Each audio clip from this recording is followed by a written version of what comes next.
Nothing can be more frustrating when you sit down to watch one of your favorite programs using Spectrum Internet and you run into issues or your speeds are real slow. Well, in today's tech video, I'm going to show you how to fix Spectrum if it isn't working on your Hitachi Smart TV.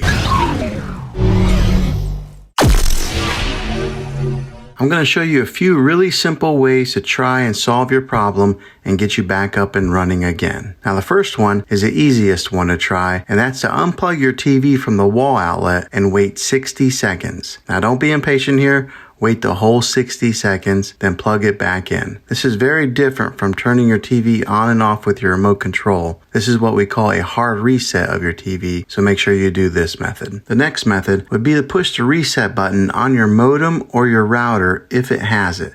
Not all routers have this button, but if yours does, give that a try. Now, if that doesn't work, then find your router that is giving you Wi-Fi and unplug the power to that for 60 seconds. Then plug it back in. This is very different than pushing the reset button on your router, so hopefully this will work. If not, let's move on to the next method. Move your router to a different location so that it's more open and it can broadcast a signal better without any interference. Now, if you're using a Spectrum TV app, then try deleting the app off of your TV. Go to where the apps are located on your system and remove the app altogether. Then reinstall the Spectrum TV app again. After you reinstall it, you might have to log back in with all of your credentials, but hopefully this will work. Well, hopefully this video was helpful for you. If it was, go ahead and throw a thumbs up on it. Go ahead and subscribe to my channel. I make tech videos all the time, and I would love to have you back in the next one. Take care.